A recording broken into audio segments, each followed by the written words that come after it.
आप सभी को प्रभु यीशु मसीह के प्रिय मधुर मीठे नाम में प्रेम सलाम। नमस्कार। अभी समय है कि हम प्रार्थना कर सकते हैं। यदि आप में से कोई प्रार्थना करना चाहते हैं तो आप प्रार्थना कर सकते हैं।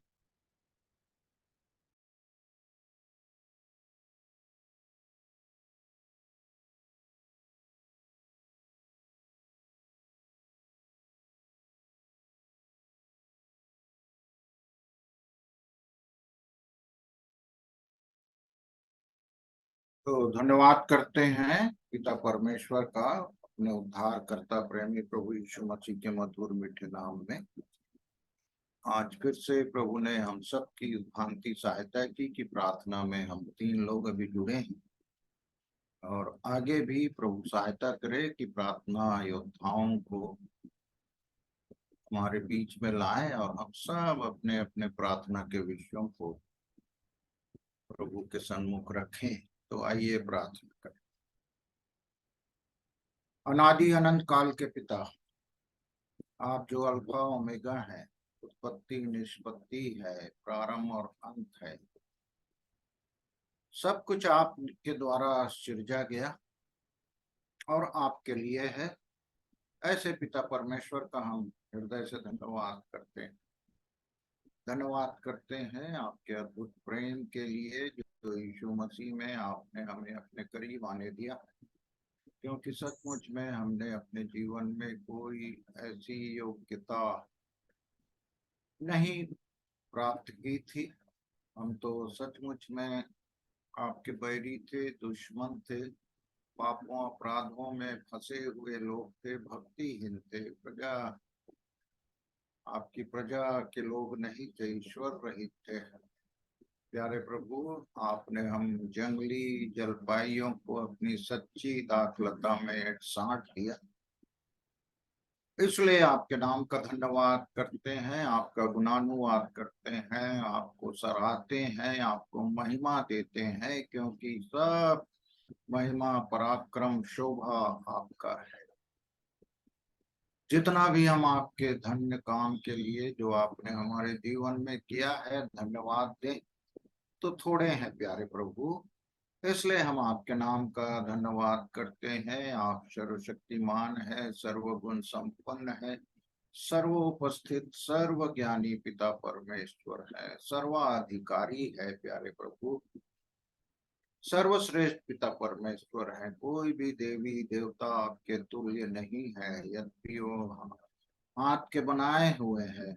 प्यारे प्रभु, मनुष्यों ने अपने अपनी इच्छा के अनुसार अपना ईश्वर अपना प्रभु बना लिया प्यारे प्रभु, परंतु उनमें उद्धार करने की शक्ति नहीं है। वचन तो यहाँ तक कहता है कि उनके मुंह तो रहते हैं परंतु बोल नहीं सकते, उनकी आंखें तो रहती है परंतु देख नहीं सकते, और प्यारे प्रभु वो चल नहीं सकते। हाथ तो बनाए जाते हैं, कई देवी देवताओं के तो 2 से अधिक हाथ होते हैं, परंतु वो अपने से कुछ नहीं कर सकते। पैर तो रहते हैं, चल नहीं सकते। और आपका वचन कहता है कि उसके बनाने वाले भी वैसे ही हो जाएंगे। इसलिए प्यारे प्रभु, आपने हम तुच्छ निकम्मे अयोग्य मनुष्यों को अपने पास दिया, आने का अवसर प्रदान किया यीशु मसीह में, जो जगत का उद्धार करता है, त्राण करता है, मुक्ति दाता है। अपने रक्त के द्वारा पापियों के पाप को क्षमा करता है। क्रूस पर उसने प्यारे प्रभु रक्त को बहाया है, और जो अपने अपने पापों को मानते हैं, स्वीकारते हैं, उनको आप अपने समीप आने देकर प्यारे प्रभु उनके पाप गुनाह अपराधों से धोते हैं, मन फिराव का अवसर प्रदान करते हैं कि जीवन पाने से पहले हमारा मन जिन जिन बातों में लगा रहता था, प्यारे प्रभु आपने हमारे मन को अपनी ओर लगाया है। इसलिए धन्यवाद करते हैं। आपका अनमोल सदा ठहरने वाला अविनाशी बीज हम सब की सहायता करता है, जिसके द्वारा प्यारे प्रभु हम अपने आपे में आ सकते हैं, आपकी योजना में सम्मिलित होकर प्यारे प्रभु आपकी योजना को पूर्ण कर सकते हैं, क्योंकि आपने हमें इसीलिए बुलाया है कि आपके गुण को हम प्रकट करें। इसलिए धन्यवाद करते हैं मुक्तिदाता प्रभु यीशु मसीह देह के दिनों में जब थे, यीशु के रूप में प्यारे प्रभु बड़े बड़े आश्चर्य कर्म उन्होंने किए हैं प्यारे प्रभु। और प्यारे प्रभु अंधों को आंखें दी हैं, लंगड़ों को चलाया, कोढ़ी को शुद्ध किया प्यारे प्रभु।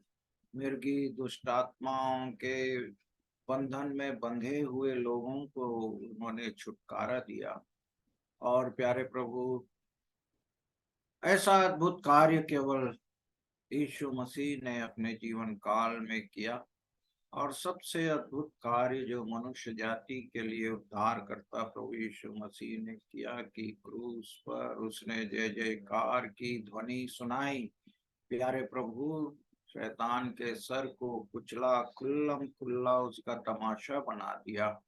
मृत्यु वरन क्रूस की मृत्यु को सह कर प्यारे प्रभु कब्र में डाला गया, परंतु कब्र उसे अपने अंदर नहीं रख सकी। तीसरे दिन मृतकों में से जी उठा।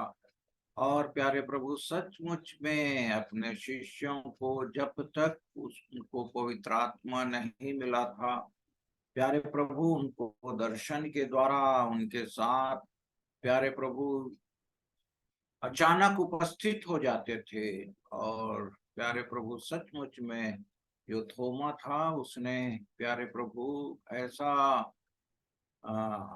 अविश्वासी बनकर काम किया कि जब तक आपके पंजर पे, छाती पे अपने हाथ और उंगली को ना डाले आप पर विश्वास नहीं करेगा। और सचमुच में प्यारे प्रभु उनके मन के विचारों को, बातों को सुनकर प्यारे प्रभु आप साक्षात उनके बीच में आ खड़े हुए। यहाँ तक कि पतरस, याकूब, यूहन्ना भी आपको नहीं पहचाने थे प्यारे प्रभु। यूहन्ना ने कहा कि ये तो हमारा प्रभु है, तब पतरस भी उस पर विश्वास किया। और सब शिष्यों ने प्यारे प्रभु विश्वास करके जब तक पवित्र आत्मा उन पर नहीं आया था ठहरे रहे प्यारे प्रभु। और भेजे गए इसराइलियों के पास पहले, इसलिए प्यारे प्रभु उन्होंने आपकी एक एक आज्ञाओं को माना, आपके वचन पर विश्वास किया। और सुसमाचार उनके द्वारा ऐसी सुनाई गई कि बहुत सी आत्माएं बचाई गई। पतरस के एक ही प्यारे प्रभु आ, प्रचार में प्यारे प्रभु 3,000 लोग बचे। उसके बाद धीरे धीरे हजारों की संख्या में लोग बचते गए। और आपकी प्रारंभिक कलीसिया सचमुच में उन्नति की। और प्यारे प्रभु उसी का परिणाम है कि हम भी प्यारे प्रभु आपकी योजना को जाने, पहचाने, सम्मिलित किए गए। वचन की अद्भुत बातों को जो हम नहीं समझते थे आपने आत्मा के द्वारा समझाना शुरू किया, अपने मार्ग में चलाना शुरू किया। और सचमुच में प्यारे प्रभु आप अपनी कलीसिया को, जो उद्धार करता यीशु मसीह एकलौता आपका पुत्र है, उसके लिए दुल्हन बनाने की योजना को पूरी करते जा रहे हैं अंत के दिनों में। इसलिए आपके नाम का धन्यवाद करते हैं, धन्यवाद करते हैं प्यारे प्रभु।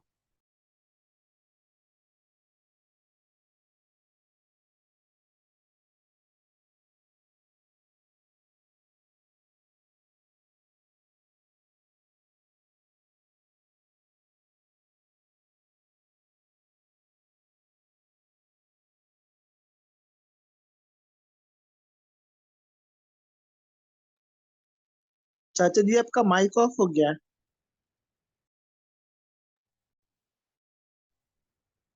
धन्यवाद करते प्यारे प्रभु, क्योंकि आप सचमुच में ऐसे ईश्वर हैं कि आपने अपनी बुद्धि के द्वारा आकाश और पृथ्वी को, जल के ऊपर पृथ्वी को स्थिर किया। आपने बड़ी बड़ी ज्योतियां बनाई, सूर्य और चंद्रमा बनाए प्यारे प्रभु। और प्यारे प्रभु अपनी प्रजा को मिस्रियों के बंधन से छुड़ा कर अद्भुत काम के लाल समुद्र को दो भाग कर दिया, यर्दन को भी प्यारे प्रभु दो भाग कर दिया, ताकि प्यारे प्रभु ये दोनों अनुभव जो छुड़ाए गए थे मिस्र से, यीशु वो प्यारे प्रभु लहू की छाप लेकर प्यारे प्रभु कनान देश को बढ़े, और प्यारे प्रभु बड़े बड़े राजाओं को, प्यारे प्रभु सिहोन के राजा को, एमोरियों के राजा सिहोन को और बाशान के राजा ओग को भी आपने घात किया। प्यारे प्रभु यर्दन यर्दन नदी उल्टी बहने लग गई। ऐसा अद्भुत कार्य करने वाला पिता परमेश्वर आज भी हम नहीं देख सकते हैं। और सचमुच में भी आप अभी भी प्यारे प्रभु हमारी दुर्दशा में हमारी सुधि लेते हैं और हमको शत्रुओं से छुड़ाते हैं। इसलिए सब प्राणी प्यारे प्रभु आपका गुणानुवाद बखान करते हैं, आपकी महिमा की तारीफ करते हैं। सचमुच में प्यारे प्रभु ऐसे ईश्वर कहाँ है। प्यारे प्रभु धन्यवाद करते हैं, और सचमुच में आपका प्रेम इस रूप में प्रकट हुआ कि आपने प्यारे प्रभु बैरी होने की दशा में हमसे प्रेम किया, पापी होने की दशा में हमसे प्रेम किया। हम आपके शत्रु थे प्यारे प्रभु, आपने हमसे प्रेम किया। ऐसे समय में जबकि कोई भी ईश्वर पापी को ग्रहण नहीं कर सकता, अपने बैरी को ग्रहण नहीं कर सकता, और भक्तिहीन थे हम, तभी आपने हम पर दया की और अपनी प्रजा में आपने हमें साट दिया। इसलिए आपके नाम का धन्यवाद करते हैं। धन्यवाद धन्यवाद धन्यवाद, तारीफ करते हैं। अपने हर एक प्रार्थना के विषयों को आपके चरणों में इसलिए रखते हैं क्योंकि आप सुनने वाले पिता परमेश्वर हैं। अपनी इच्छा में हमारी प्रार्थना विनती निवेदन को प्यारे प्रभु सुनकर उत्तर देते हैं, इसलिए धन्यवाद करते हैं। धन्यवाद करते हैं प्यारे प्रभु अपने हर एक प्रिय लोगों को जिनको हम जानते नहीं थे। प्यारे प्रभु अद्भुत करुणा हुई कि हमारे हर एक प्रिय लोग ना सिर्फ भारतवर्ष के परंतु विदेशों से लोग जुड़ते हैं। धन्यवाद करते हैं प्यारे प्रभु, अलग अलग स्थानों में आपने अपने भक्तों संतों को रखकर प्यारे प्रभु हर एक के जीवन के द्वारा आप अपने कार्यों को कर रहे हैं। रोज हमारी सहायता करते हैं, सप्ताह पर सप्ताह, माह पर माह, वर्ष पर वर्ष आप हमें देते चलते हैं। कदापि हमारे अच्छे कार्यों के कारण नहीं, परंतु आपके महा करुणा का फल है प्यारे प्रभु कि हम मिटाए नहीं गए। आज भी प्यारे प्रभु आपने हमारी सहायता की है कि अपने प्रियों के साथ संगति सहभागिता करें। पिता पुत्र और पवित्र आत्मा की सहभागिता हमें मिल सके। आपकी उपस्थिति को रोज बरोज हम महसूस करते हैं, अपने बीच में देखते हैं, आत्मा की अगुवाई में बढ़ते हैं, वचन की भेद भरी बातों को जानते हैं एक दूसरे की गवाही के द्वारा, और प्यारे प्रभु एक दूसरे के प्यारे प्रभु जीवन के द्वारा हम आशीष को प्राप्त करते हैं। इसलिए सब बातों के लिए आपके पवित्र नाम का धन्यवाद धन्यवाद करते हैं। और भी आगे का समय हम अपने प्रियों के साथ प्रार्थना में व्यतीत करना चाहते हैं, हम सब की सहायता करें। धन्यवाद धन्यवाद करते हुए उद्धारकर्ता प्रेमी प्रभु यीशु मसीह के मधुर और मीठे नाम में इस विनती को मांगते हैं, सुने और दया करके ग्रहण करें। आमीन ईश्वर, आमीन ईश्वर। धन्यवाद ईश्वर, ईश्वर के नाम। और भी प्रार्थना कर सकते हैं प्रिय लोग।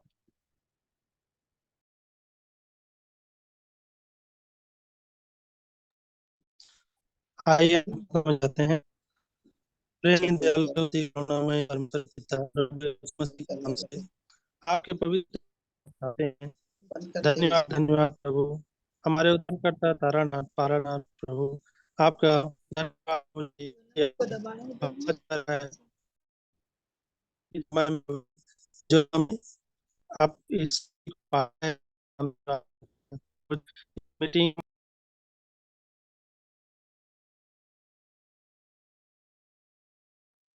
आवाज क्लियर नहीं आ रही है, थोड़ा प्रॉब्लम है क्या?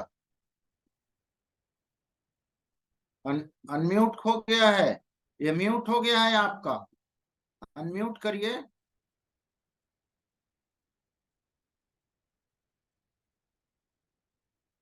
म्यूट हो गया है।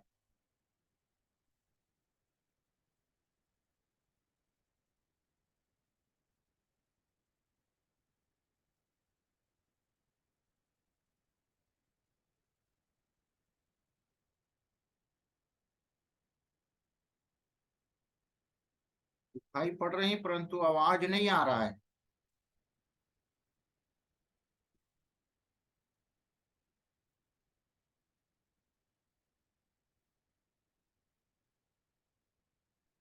और भी प्रार्थना में आगे आ सकते हैं, जिनको प्रभु उभारता है प्रार्थना करेंगे, क्योंकि प्रार्थना का समय है।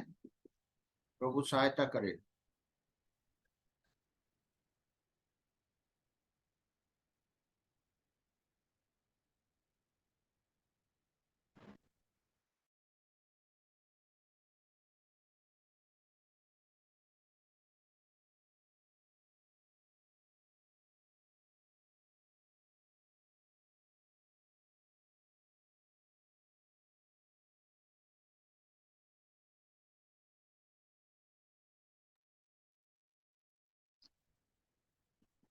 शालोम।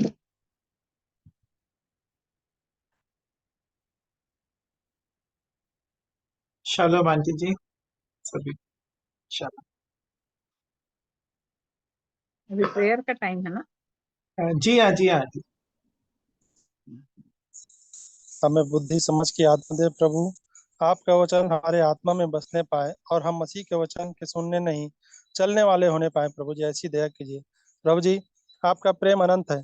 प्रभु जी आपने हमसे बहुत प्रेम किया है और प्रभु जी हम अज्ञानी हैं, ना समझ है, हमारी सोच में परिवर्तन होते रहता है। प्रभु जी हमारी सोच को स्थिर कीजिए प्रभु जी, कि हम अपने मन को प्रभु जी स्थिर रखने पाए और किसी भी व्यभिचार में ना पड़ने पाए। प्रभु जी हमारे अशुद्ध होने में हमारी सोच का उत्तरदायी होता है। प्रभु जी हमारी सोच को स्थिर कीजिए और प्रभु जी जिस काम के लिए आपने हमें बुलाया है उसको हम कर सके, हम आपके गुण को प्रकट करने वाले हो सके, हम सबके जीवन से प्रभु जी आपको महिमा मिले, हम लगातार प्रार्थना करने वाले हो सकें, ऐसी हम पर दया कीजिए। प्रभु जी हम विश्वास करते हैं कि आपकी उपस्थिति सदैव हमारे साथ रहती है प्रभु जी, और इस समय को और इसमें जुड़ने वाले प्रभु जी सभी को आपके हाथों में सौंपता हूँ, और इस समय को प्रभु जी सौंपते हुए हमारे उद्धारकर्ता प्रभु यीशु मसीह के नाम से इस प्रार्थना को मांगता हूँ, सुने और ग्रहण करें। आमीन।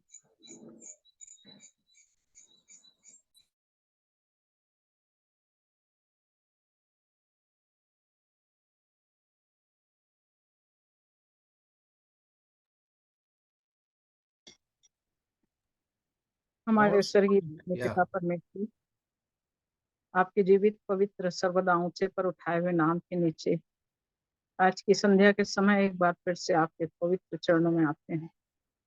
स्वर्ग आपका सिंहासन है, पृथ्वी आपके पांव की चौकी है। पिता, पृथ्वी आपने मनुष्यों को रहने के लिए दिया है मेरे स्वामी, इसलिए इस धरती पर से हम अपने अद्वैत अधिपति, राजाओं के राजा और प्रभुओं के प्रभु आपकी शरण में आते हैं। अपने जीवित मुक्तिदाता उद्धार करता यीशु मसीह नासरी के नाम से आज इस संध्या काल के समय पवित्रों की संगति में इकट्ठा होने के लिए आपने पवित्र आत्मा की सहायता से हमें मदद और अगुवाई किया। प्यारे प्रभु, उसके लिए हम हृदय से धन्यवाद धन्यवाद धन्यवाद देते हैं।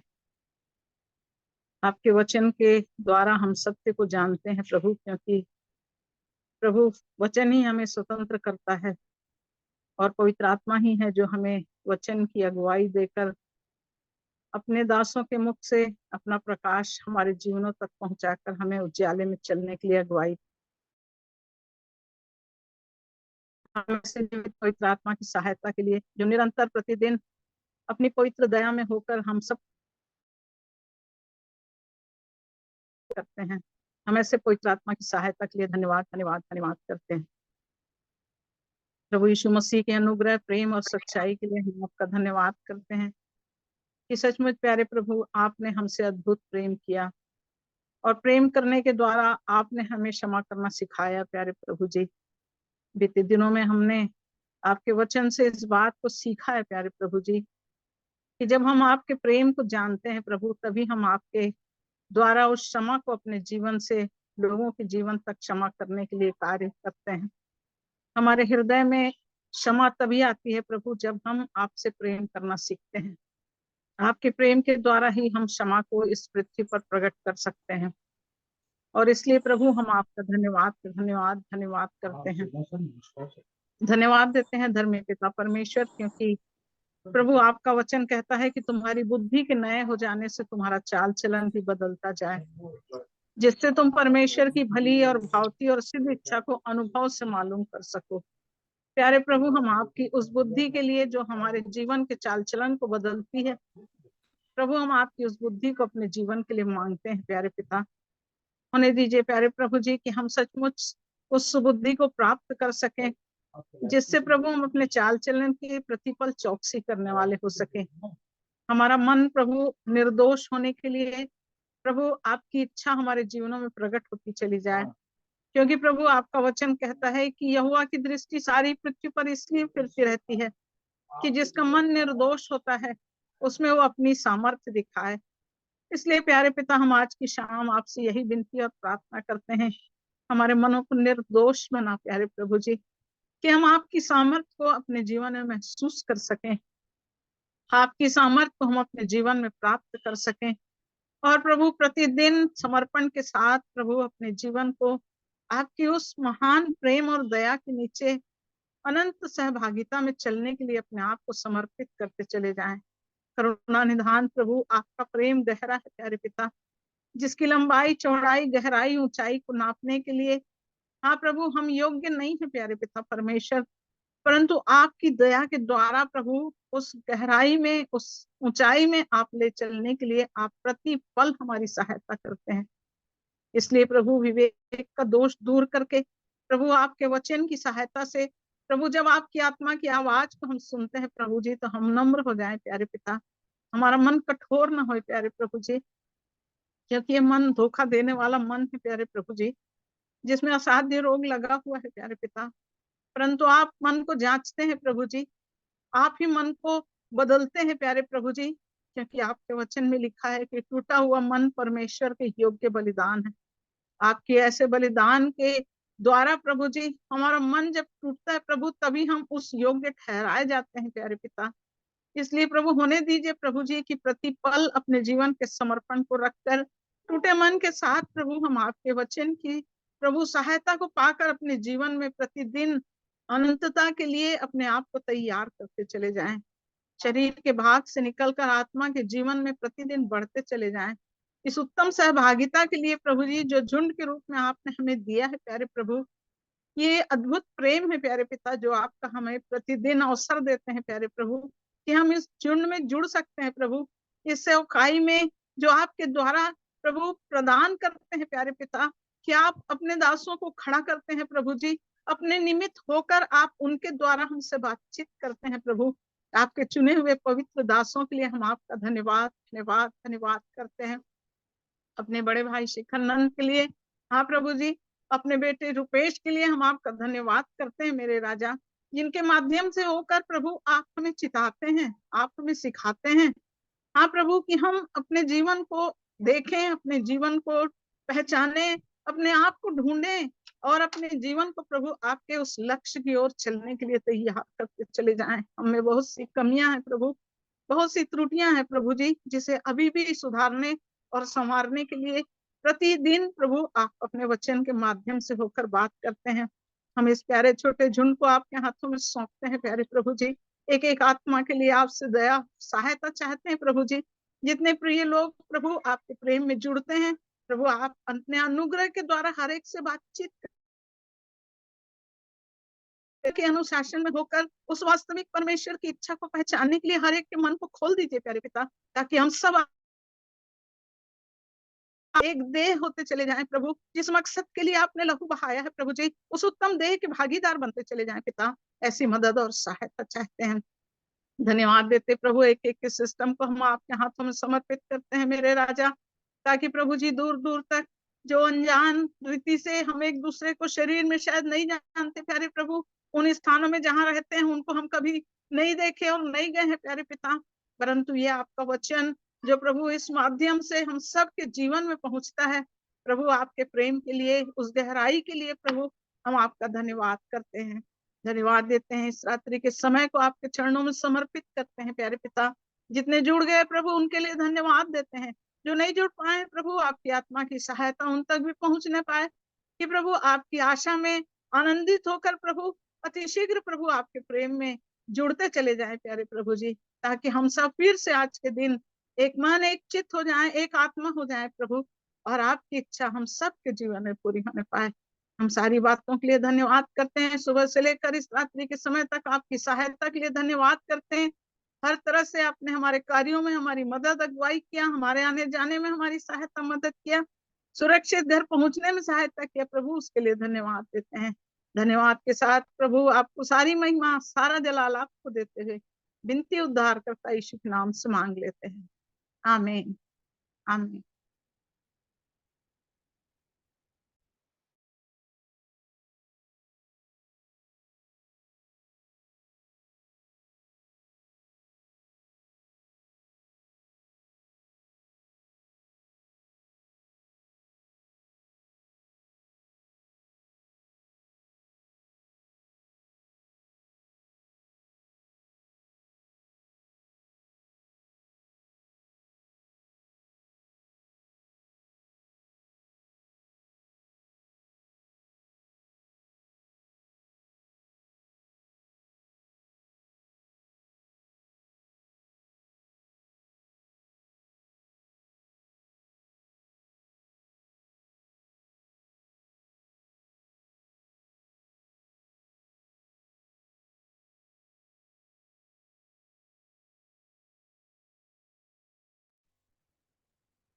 तो पिता परमेश्वर का धन्यवाद करते हैं अपने उद्धारकर्ता प्रेमी प्रभु यीशु मसीह के नाम में। प्रार्थना हर एक सहयोगियों को जिन्होंने प्रार्थना में अपने विषयों को प्रभु के सम्मुख रखा, हम सबको रखा, धन्यवाद करते हैं। और आगे गवाही का अवसर है।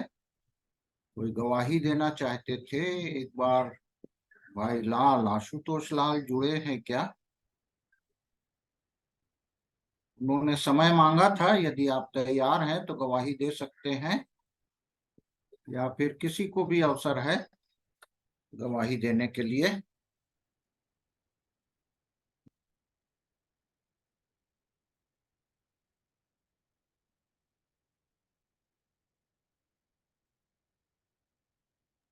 तो हाँ भैया, जय मसीह की।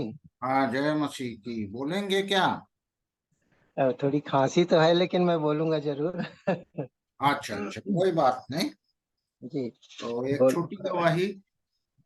हाँ नहीं, छोटी नहीं भाई, भाई डेविड का है, थोड़ा सा तो लगेगा ही। बताऊंगा। जी ओके ओके। तो आप सभी को जय मसीह की, शालोम। प्रभु का धन्यवाद इस सुंदर दिए उनके समय के लिए, और जिस समय का हम सब उपयोग करने पा रहे हैं अद्भुत रूप से, प्रभु का धन्यवाद करते हैं। तो मैं आज भाई डेविड, जो हमारे आत्मिक पिता भी रहे और बहुत संभाला है, अब मैं क्या बोलूं उनके बारे से, कि जितना भी बोलो कम है निश्चित रूप से। हमारे आदरणीय भाई शेखर, भाई डेविड, भाई पटेल, जिनमें सबसे ज्यादा यदि किसी ने संभाला तो हम भाई शेखर और भाई डेविड। ये दो हमेशा हमारे आसपास रहे, नजदीक में रहे, और हर वचनों से संभाला है। तो मृत्यु तक कभी ना भूलने वाले मेरे आदरणीय भाई। इतनी संगति हमें मिली है उस भाई से, अद्भुत अद्भुत बातें जो कभी हम लोग नहीं सुने, प्रभु के दास ने हमें दी। कटघोरा में जब भाई का आना हुआ, 1994-95 से प्रारंभ किए थे, और भी पहले से, पर हमारे यहाँ 94-95 से आना प्रारंभ हुआ, क्योंकि 94 में मेरा स्थानांतरण हुआ था बिलासपुर से गर्ल्स कॉलेज कोरबा के लिए। तो डेविड भाई धीरे धीरे हमारे घर में भी आना प्रारंभ किए। पहले तो भाई डेविड डॉक्टर गॉटलिब के यहाँ आते थे कटघोरा में, और एक दिन अचानक वो मेरे घर में भी आए डॉक्टर गॉटलिब जी के साथ, और आते ही वचन की ही बात करने लगे, प्रार्थना करके चले गए। मेरी आवाज आ रही है भाई? ये अच्छे से आ रही है। जी। ठीक, थैंक यू बेटा। कंटिन्यू। हाँ, हाँ, उस समय पूरे कटघोरा में फैला हुआ था कि एक डेविड करके आता है। मैं पूरा थोड़ा सा बताना चाह रहा हूँ कि कैसे कैसे परिस्थिति आई उनके लिए भी। तो फैला हुआ था कि एक डेविड करके आता है, यहाँ के ईसाइयों को बरगलाता है। बरगला कर गलत शिक्षा देकर लोगों को भी बिगाड़ रहे हैं। कलीसिया तोड़ रहे हैं। अब हमें क्या पता था कि वास्तव में कलीसिया तो इधर थी ही नहीं, बट लोगों का ऐसे ही एक पूरा मार्केट में फैला रखे थे कि एक डेविड भाई। तो हम लोग भी देखते थे, तो उसको उनको दूर से देख के ओढ़े आ रहे हैं डेविड भाई।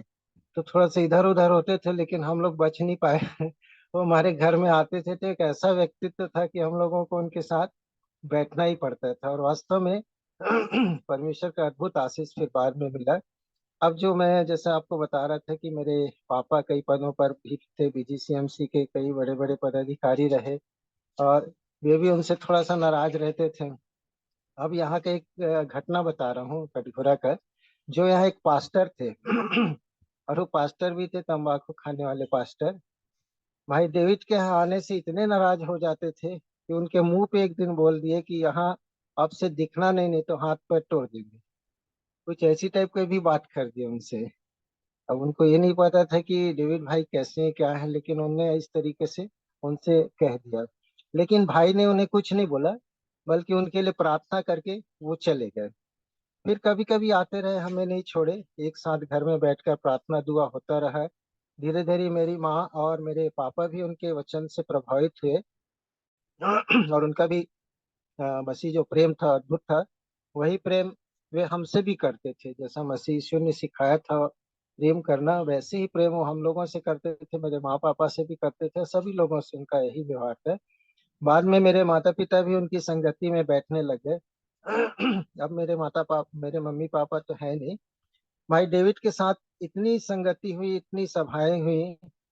जब भी मेरे ये आदरणीय भाई वचन रखते थे, बड़ी बड़ी सभा में जितनी गंभीरता से वचन की गूढ़ व गंभीर बातों को बताते थे, आपको ताज्जुब होगा कि हम लोग एक तरह से देखा जाए तो प्रोफेसर, डॉक्टर, वकील, प्रिंसिपल, सभी हम लोग का मुंह खुला का खुला रह जाता था। हम लोग बस उनके मुंह को देखते रह जाते थे। हमारे आदरणीय भाई शिखर भाई डेविड जब बोलना प्रारंभ करते थे, तो हम लोग बस मुंह खोल के देखते रह जाते थे कि ऐसी ऐसी बूढ़े गंभीर बात परमेश्वर ने कैसे अपने दासों को रख।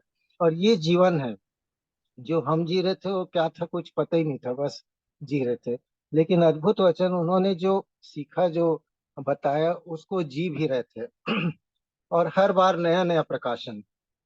अब मैं थोड़ा कुछ शॉर्टकट में बात भी बता दूंगा। 2018 से 2023 के बीच में जब भी वो आए, जब तक बालकों में थे तब तक तो ठीक था, आते थे और चल देते थे। लेकिन जब तक उधर शिफ्ट हुए, चरामा साइड में जब शिफ्ट हुए, तो ये आना प्रारंभ करते थे। अपने बेटे के यहाँ भी आते थे, पौड़ी में उनका बेटा है पप्पू, उनके यहाँ भी आते थे। लेकिन हमारे घर हमेशा आते थे, और इस साइड में आते थे तो कोरबा, चिरमिरी और इधर बाकी मोगरा, कोरबा, एक एक क्षेत्र में एक एक लोगों से मिल लिया करते थे।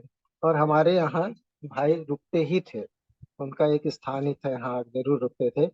और कहते थे कि भाई मेरे मन में, उनका जो विचार था वो हमेशा हमारे सामने रखते थे। कहते थे कि भाई मेरे मन में एक स्वर्गीय बातें प्रभु ने डाली है, मैं चाहता हूँ इसे आप लोग भी जाने।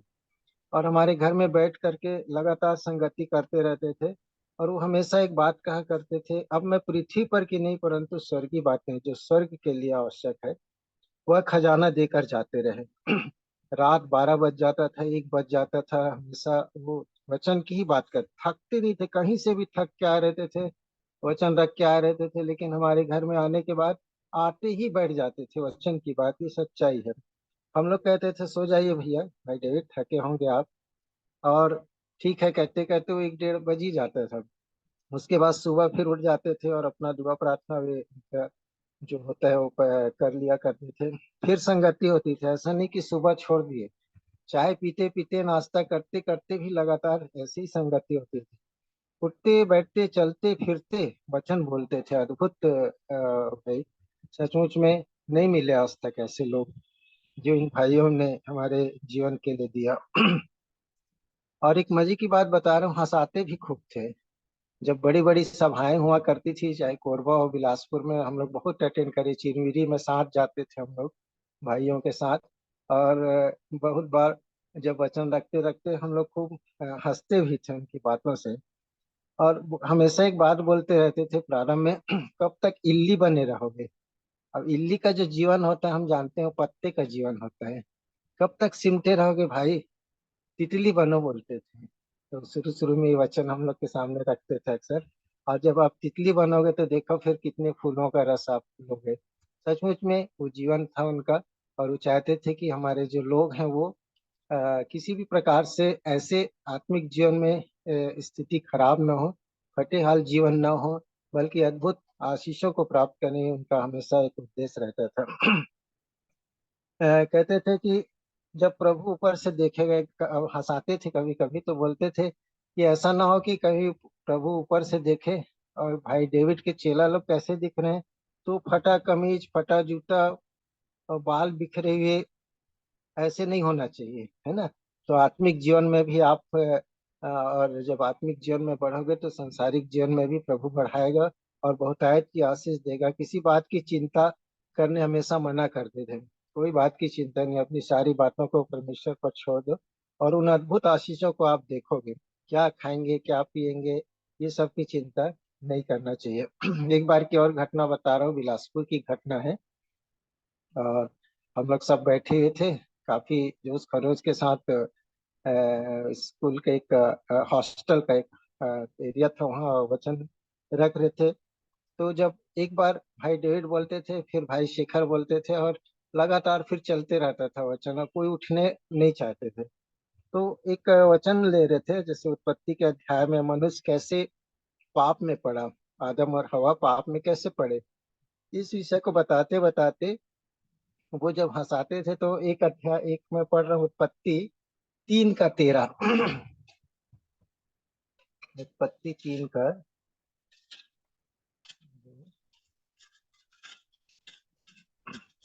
3:13 पद में लिखा हुआ है। मैं हाँ, 13 और 14 दोनों पढ़ रहा हूँ। तब यहोवा परमेश्वर ने स्त्री से कहा, तूने यह क्या किया। स्त्री ने कहा, सर्प ने मुझे बहका दिया, तब मैंने खाया। तब यहोवा परमेश्वर ने सर्प से कहा, तूने जो यह किया है, इसलिए तू सब घरेलू पशुओं और सब बनेले पशुओं से अधिक शापित है। तू पेट के बल चला करेगा और जीवन भर मिट्टी चाटता रहेगा।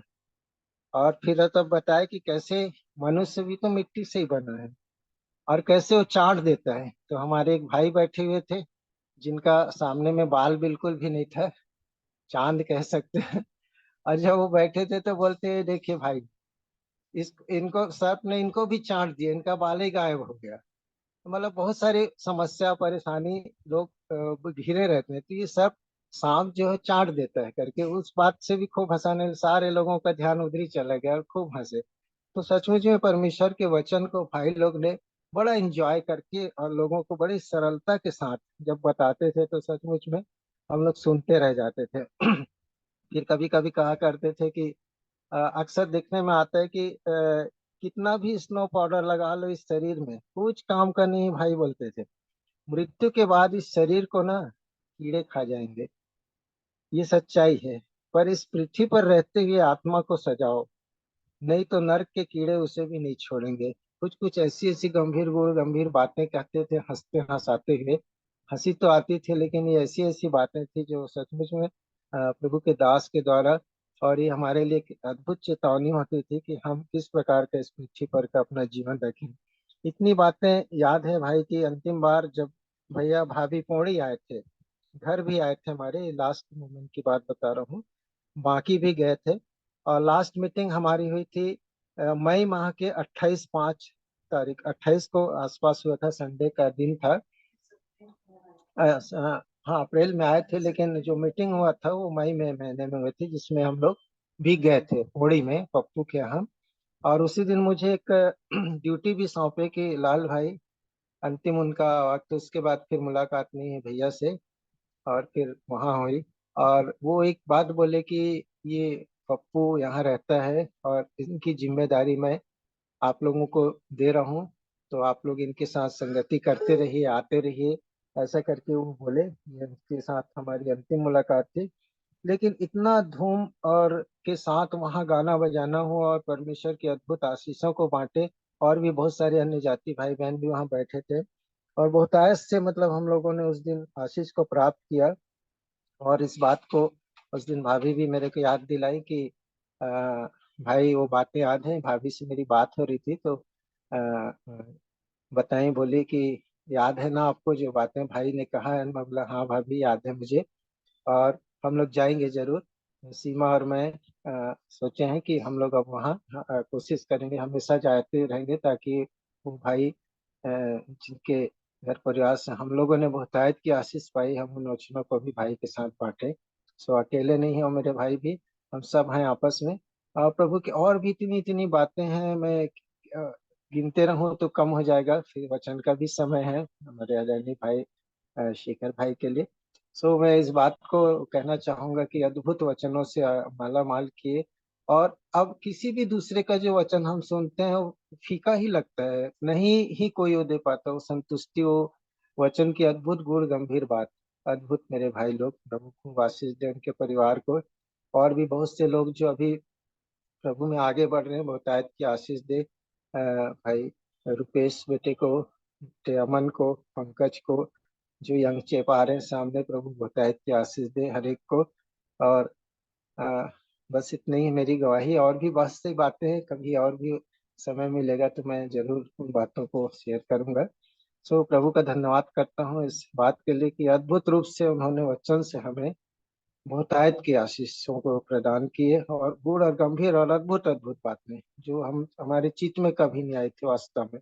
और प्रभु का धन्यवाद करते हैं इस बात के लिए कि आत्मिक जीवन में हमेशा सभी के लिए, न केवल हमारे लिए, हमारे परिवार के लिए, बल्कि इस क्षेत्र के लोगों के लिए भी, और सभी के लिए उनकी चिंता यही रहती थी कि मेरे जो लोग हैं वो स्वर्गीय जीवन को जिए। सो प्रभु का धन्यवाद करता हूँ भाई। थैंक यू समय देने के लिए लाल भाई।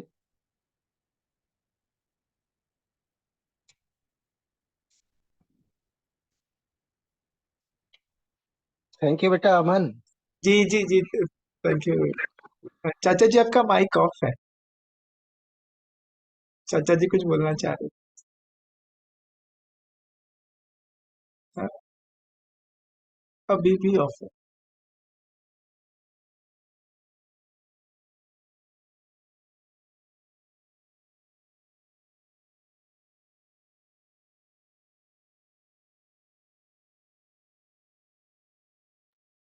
हेमंत भाई अनम्यूट करो पहले। हाँ, जी जी, शायद किसी को बुलाए हैं बच्चे लोगों को, वो अनम्यूट। जी हाँ, हाँ ठीक। अनम्यूट हो गया जी। तो प्रभु का धन्यवाद करते हैं इस सुंदर गवाही के लिए, आशुतोष लाल भाई के लिए।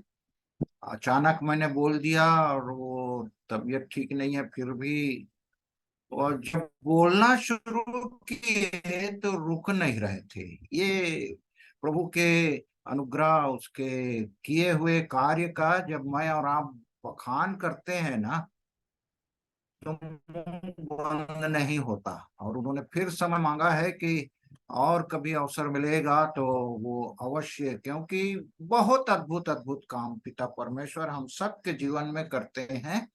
इसलिए धन्यवाद करता हूं और सबसे निवेदन करता हूं कि जैसे ही गवाही का अवसर आए, आप शुरू तो करो। शुरू करेंगे तो प्रभु एक से एक बातों को आपके मुंह से हम सब की आशीषों के लिए वो बोलवाना शुरू करते हैं। तो मैं अब गवाही के लिए आज अवसर नहीं दूंगा किसी को, या देना भी है तो भाई शेखर और भाई रूपेश दोनों आमने सामने दिख रहे हैं मेरे कैमरा में। तो प्रभु सहायता करे कि जिनको भी प्रभु उभारता है, अवश्य परमेश्वर के वचन को पहले भाई शेखर और रूपेश बेटा को अवसर है, फिर यदि समय बचता है। कल मैं जैसे ही अनम्यूट किया अपना, मीटिंग खत्म हो गया। ऐसा भी होता है कभी कभी। तो प्रभु सहायता करे, अवसर को सचमुच में मूल्य जानकर जैसे ही अवसर मिलता है मैं और आप अपना मुंह खोलें तो प्रभु इस्तेमाल करते हैं इस तरीके से, क्योंकि आशुतोष भाई की गवाही में एक वाक्य उन्होंने कहा, कब तक सुनते रहोगे। तो मैं और आप कब तक सुनते रहेंगे? मुंह खुलना है, प्रभु को महिमा दें। तो भाई शेखर भाई नहीं दिख रहे हैं। शेखर भाई दिख रहे हैं क्या? नहीं दिख रहे हैं। तो रुपेश बेटा, हाँ जी दादा। परमेश्वर पिता का धन्यवाद हो मेरे प्रियो इस समय के लिए, और मैं आशीषित हूँ आप सभी के बीच में उपस्थित होकर के। और जब मैं गवाही सुन रहा था तब एक बात उन्होंने बोला, आशुतोष अंकल ने, कि एक दो लोग जो प्रभु के नाम के कहलाते हैं जब आमने सामने आए तो एक दूसरे को उल्टी सीधी बातें कह रहे थे। और जबकि हम में एक ही आत्मा है जो परमेश्वर ने दिया है, तो ये कैसे संभव है कि दो लोग आपस में लड़ाई करें? वो तो मिलाने वाला आत्मा। और इसीलिए पता चलता है कि दो में से एक गड़बड़ी का बात बोल रहा है। और इसलिए ये बहुत जरूरी है कि हम कैसी शिक्षाओं से अपने आप को प्रतिदिन शिक्षा कहाँ से लेते हैं, कैसी लेते हैं और किन लोगों से लेते हैं। अगर आप आमोस नबी की पुस्तक पढ़ेंगे तो एग्जैक्टली ऐसा ही हुआ था जैसा कि वर्णन किया जा रहा था गवाही में। आमोस नबी की पुस्तक 7 अध्याय उसका 12 से लेकर के 15 पद पढ़िएगा। देखिए क्या लिखा है। आमोस 7 ज्योति है क्या? 12 से 15।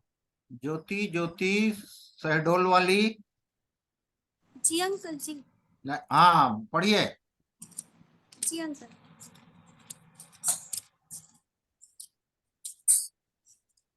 आमोस नबी की पुस्तक उसका 7 अध्याय कहाँ से भैया? 12 से 15 पढ़िएगा। जी भैया। तब अमस्या ने आमोस से कहा, हे दर्शी, यहाँ से निकलकर यहूदा देश में भाग जा और वही रोटी खाया कर और वही भविष्यवाणी किया कर। यहाँ पे आप देखेंगे कि एक अमज्या नाम का व्यक्ति है और एक आमोस है, और दोनों अपने आप को परमेश्वर का दास क्लेम कर रहे हैं, परंतु उसमें से एक सच्चा परमेश्वर का दास है और एक अपने आप से परमेश्वर का दास बन बैठा है।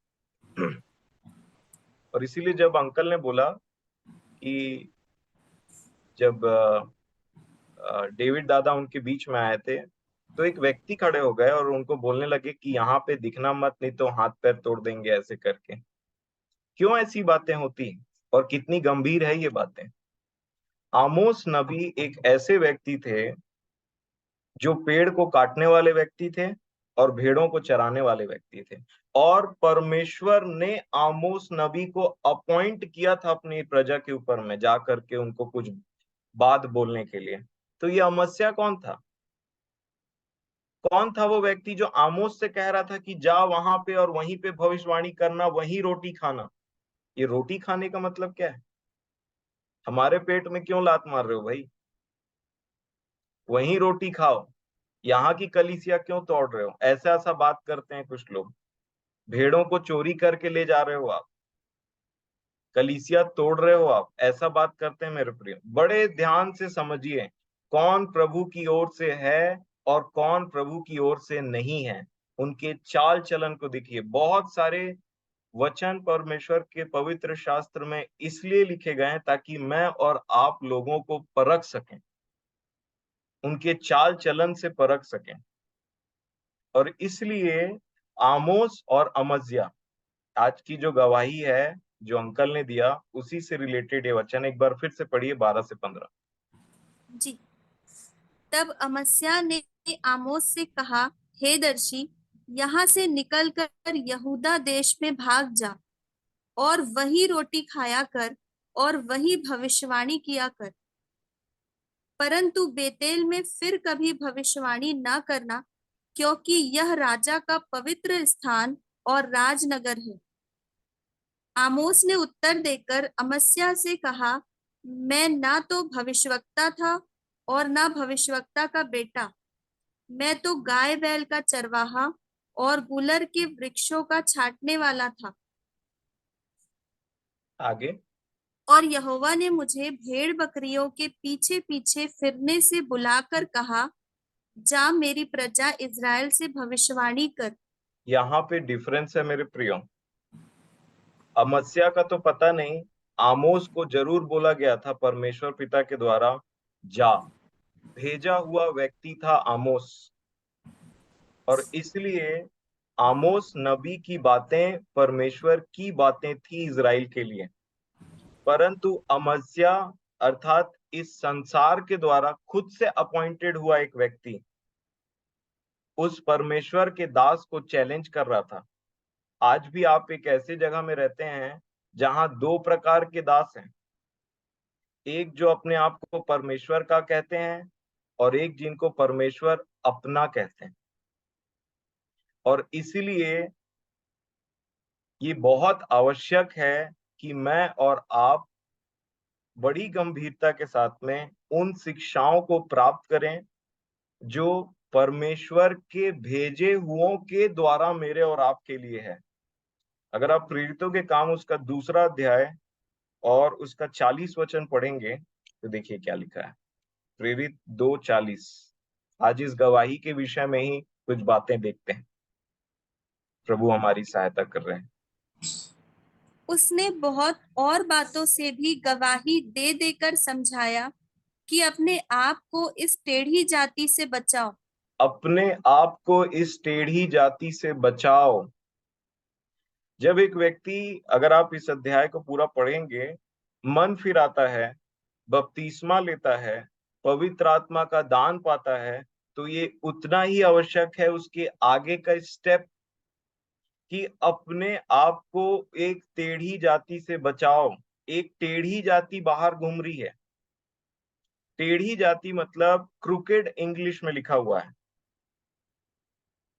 और टेढ़ा चाल चलने वाले को सर्प बोलते हैं।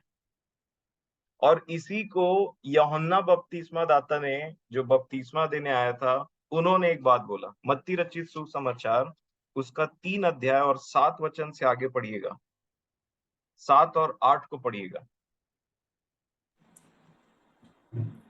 जब उसने बहुत से फरीसियों और सदूकियों को बपतिस्मा के लिए अपने पास आते देखा तो उनसे कहा, हे साब के बच्चों, तुम्हें किसने जता दिया कि आने वाले क्रोध से भागो?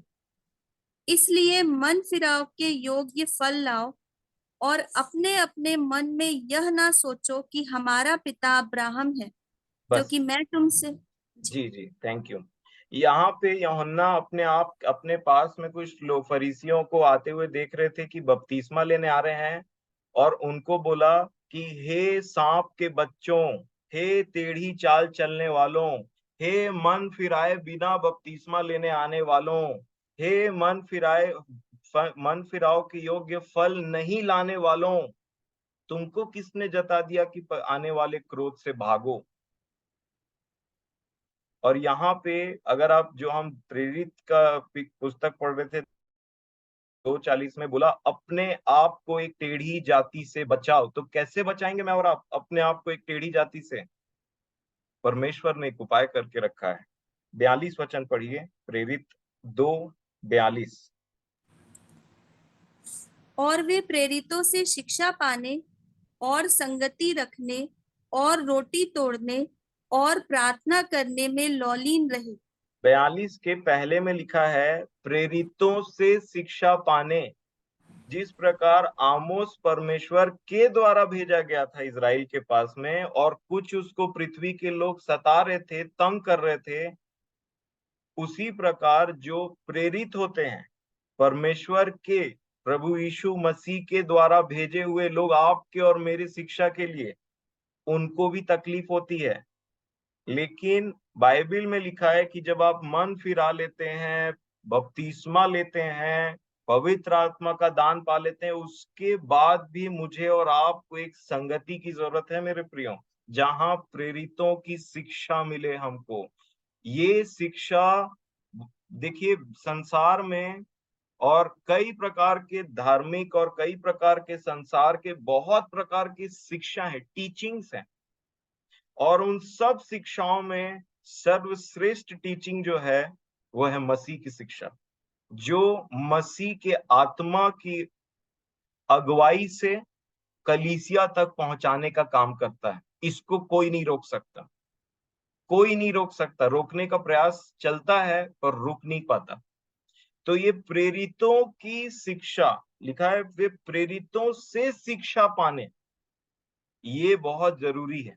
और उसी का प्रयास मैं और हमारे प्रिय, हमारे आदरणीय बड़े यहाँ पे करते हैं, ताकि कोई भी बात आप तक मनुष्यों की शिक्षा ना पहुंचे। मेरा ये प्रयास रहता है व्यक्तिगत रूप से कि प्रभु, आपके लोगों की जरूरत आप जानते हैं। मैं न तो भीड़ देखता और न मैं तो कितने लोग इकट्ठे हुए, कितने आ रहे, कितने जा रहे, उससे मुझे कोई मतलब नहीं मेरे प्रियो। परंतु जो लोगों को प्रभु ने यहाँ पे लेकर के आया है, अगर वो प्रभु के हैं तो मेरी बात सुन करके समझ जाएंगे कि मैं किसकी बात कर रहा हूँ। अन्यथा जैसे प्रभु को भीड़ से मतलब नहीं था, मुझे भी भीड़ से मतलब नहीं, और आप भी भीड़ से मतलब मत रखिए। भीड़ को पता भी नहीं रहता है कई बार कि कौन वो वहां पे क्यों इकट्ठा है। भीड़ कई बार जहां रोटी मिलते रहता है वहां पहुंचते रहते हैं। इफिसियों की पत्री 4 अध्याय 20 वचन पढ़िएगा।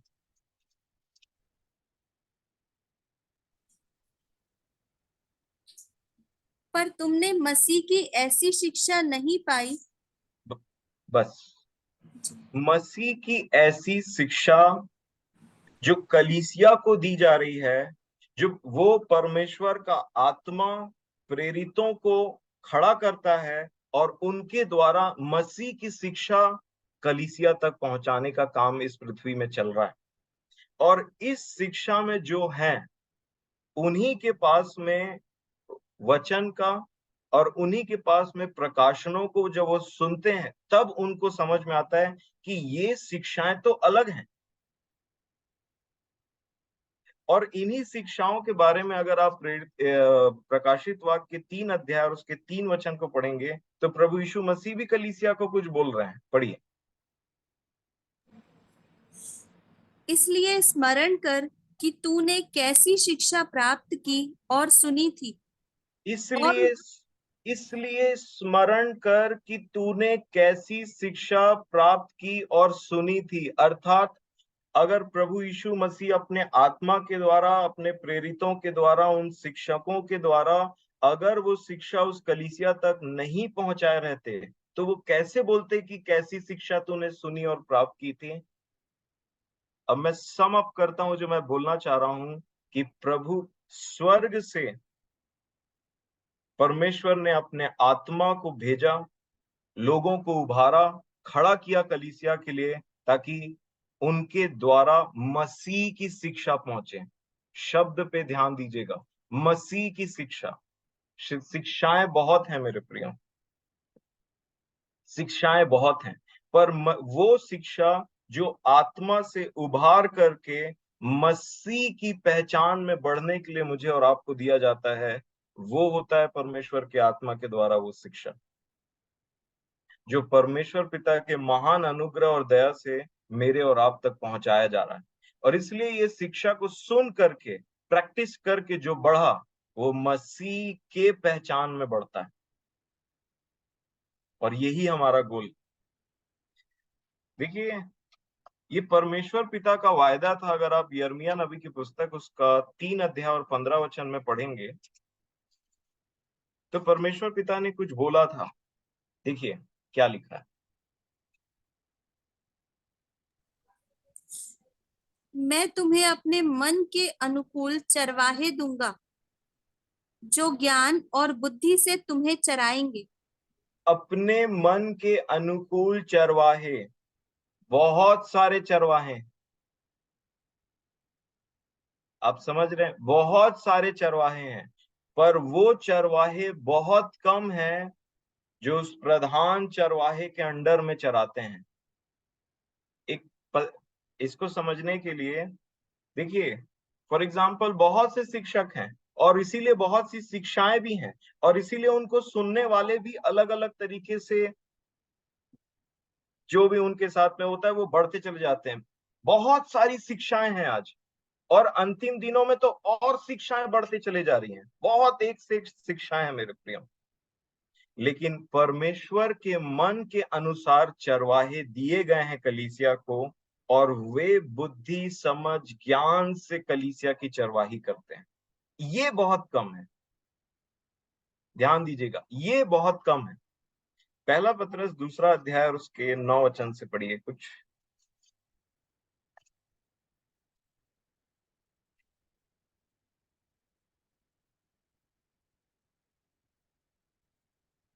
रुकिए, पहला पत्रस 5 अध्याय और 2 वचन से पढ़िएगा। जी, कि परमेश्वर के उस झुंड की जो तुम्हारे बीच में है रखवाली करो, और यह दबाव से नहीं परंतु परमेश्वर की इच्छा के अनुसार आनंद से, और नीच कमाई के लिए नहीं पर मन लगाकर जो लोग तुम्हें सौंपे गए हैं उन पर अधिकार न जताओ, वरन झुंड के लिए आदर्श बनो। रखवाली करके एक शब्द आया है, रखवाले, भेड़ों के रखवाले, जिनको शेफर्ड्स बोला जाता है, चरवाहे, रखवाले, परमेश्वर के द्वारा नियुक्त किए हुए रखवाले। और ये सब रखवाले, इसको ऐसे इमेजिन करिए कि बहुत सारे इस पृथ्वी में सच्चे रखवाले हैं जो परमेश्वर के द्वारा अपॉइंट किए गए हैं कलीसिया की उन्नति के लिए, और बहुत से उनके बीच में ऐसे भी रखवाले हैं जो एक्चुअल में रखवाले नहीं है, क्योंकि वो परमेश्वर की ओर से नहीं है। और इसीलिए परमेश्वर का ये अनुग्रह है हमारे बीच में, हमारे ऊपर, कि जो लोग परमेश्वर का नाम सच्चे मन से लेते हैं, जो धार्मिकता के भूखे और प्यासे हैं, परमेश्वर वैसे लोगों को अपने सच्चे चरवाहों के अंडर में रखना जानते हैं। और 4 वचन का एक पहला लाइन पढ़िएगा, पूरा वचन पढ़ लीजिए। 4, जब प्रधान रखवाला प्रकट होगा तो तुम्हें महिमा का मुकुट दिया जाएगा जो मुरझाने का नहीं। अर्थात हम जो चरवाहे का काम करते हैं उस प्रधान रखवाले के अधीनता में करते हैं, वो है चीफ शेफर्ड, और हम हैं छोटे छोटे छोटे छोटे शेफर्ड, ज्योतियों के समान इस पूरे पृथ्वी में फैलाए गए हैं, ताकि कलीसिया को उन्नति, कलीसिया को बढ़ाने का, ताकि कलीसिया मसीह की पहचान में मैच्योर बन जाए। इसलिए परमेश्वर ने इन छोटे छोटे रखवालों को दिया है, और इनका प्रधान रखवाला कौन है? प्रभु यीशु मसीह। वो है सच्चा चरवाहा, और उसी के द्वारा बुद्धि पाके, उसी के द्वारा समझ पा करके, उसी के द्वारा से सिखाए हुए मैं और हम में से ऐसे बहुत हैं जो कलीसिया की बड़ी ही भय के साथ, आनंद के साथ, आहें भर करके नहीं, आनंद के साथ सेवकाई करते हैं, क्योंकि हमको ये सेवकाई उस प्रधान चरवाहे के द्वारा मिली है मेरे प्रिय। परंतु हम अपनी सेवा नहीं करते, हम आपकी सेवा करते हैं, ताकि आप उन्नति पाएं, आप सुने कि परमेश्वर का वचन आपसे क्या कहना चाहता है। और ऐसे लोगों के झुंड, ऐसे लोगों के साथ में जो लोग रहते हैं ना, ऐसे लोगों की शिक्षा जो प्राप्त करते हैं, हो नहीं सकता कि मसीह के समानता में बनते ना चले जाए। और इसीलिए ध्यान से समझिए, शिक्षाओं को परखिए। मैं आपको 2 एग्जाम्पल देता हूं जिसमें से आपको मदद मिलेगी। देखिए, अगर आप मत्ती रची सुसमाचार उसका 22 अध्याय निकालेंगे, मत्ती 22 निकाल लीजिए, 22 मत्ती।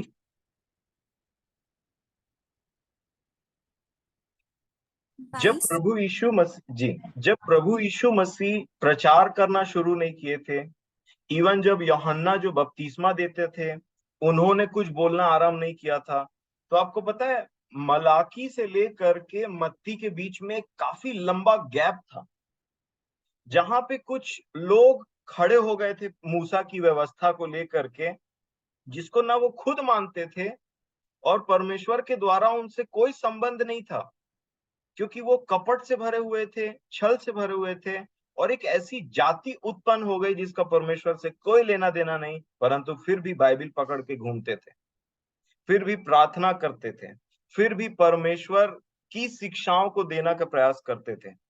और इनको बोला जाता है सदूकी और फरीसी। और जब ये शिक्षाओं को देते थे तो कई बार ऐसा होता है कि जिनके साथ परमेश्वर ना हो, जिनके पास प्रभु का आत्मा ना हो, वो उसके पास में परमेश्वर की वो शिक्षाएं कभी नहीं हो सकती है जो कलीसिया की उन्नति कराए, जो कलीसिया को एक डिग्री से ऊपर दूसरे डिग्री उन्नति में लेकर के चलती चली जाए। और यही हुआ था वहां पे कि सोचिए, जस्ट इमेजिन कि वहां पे पूरा यरूशलेम है, बेथलेहम, और बहुत सारे लोग हैं, और उनके लीडर कौन लोग थे? सदूकी, फरीसी, शास्त्री।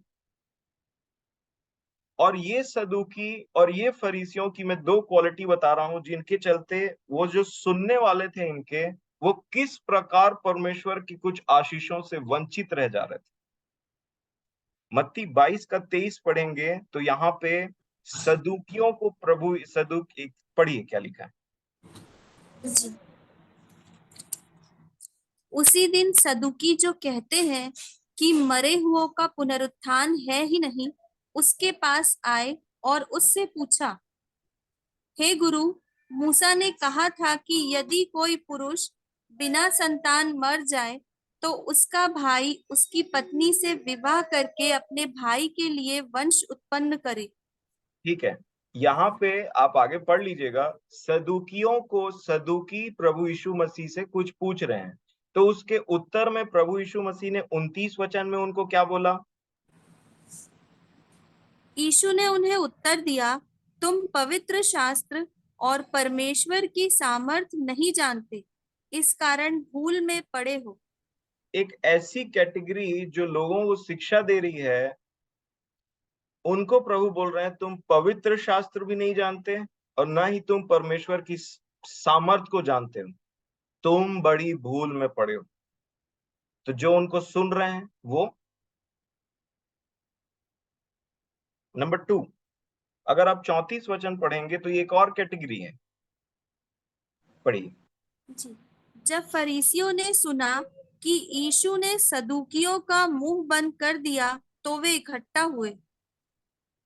उनमें आगे से एक व्यवस्थापक ने उसे परखने के लिए उससे पूछा, हे गुरु, व्यवस्था में कौन सी आज्ञा बड़ी है? ठीक है, यहाँ पे आप आगे पढ़ लीजिएगा। ये दूसरी कैटेगरी थी मेरे प्रियो, फरीसियों की। और फरीसियों ने कुछ उससे पूछा तो वापस प्रभु ने उनसे कोई बात किया, और वो बात बता रहा था कि उनका जो प्रकाशन है मसीह को लेकर के वो बिल्कुल नील था, इवन दो वो जानते थे शास्त्र में कि कहाँ क्या लिखा हुआ है।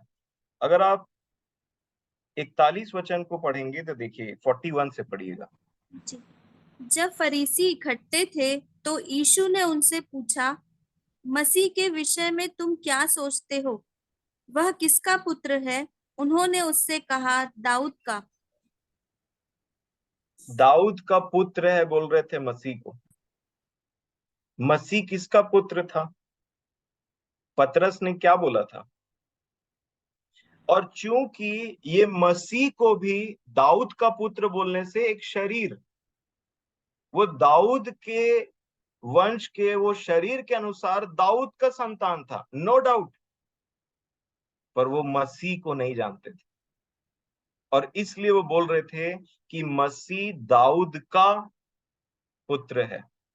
और जब एक व्यक्ति मसीह को नहीं जानता, अर्थात उस आत्मा को नहीं जानता, एक व्यक्ति शरीर के अनुसार मसीह को जान रहा है, तो जिनको वो शिक्षाएं दे रहा है, जो लोग उनकी सुन रहे हैं, वो भी मसीह को कैसे जानेंगे? शरीर के अनुसार जानेंगे। और इसीलिए आज भी आप जब देखते हैं, जब कोई प्रभु यीशु मसीह को शरीर के ही अनुसार केवल जानता है, तो शरीर की ही बातें उससे कहता है, शरीर की ही प्रार्थना उससे कहता है, शरीर की ही मांग रखता है। परंतु वचन में ऐसा लिखा है, यदि हम मसीह से इसी जीवन में सब कुछ पाने की आशा रखते हैं, तो हम सब मनुष्यों से अधिक अभागे हैं। अर्थात जब शिक्षा देने वाले को ही ना पता हो कि किस प्रकार से मसीह के बारे में नहीं पता हो, तो सोचिए जो लोग उनको सुन रहे हैं उनका क्या होगा। वे भी उसको दाऊद की संतान के ही नाम से जानते थे, और इसीलिए जब कभी भी आप देखेंगे कि वो घूमते थे, तो लोग चिल्ला चिल्ला करके उनको कहते थे, हे दाऊद की संतान, हे दाऊद की संतान, मुझ पर दया करिए।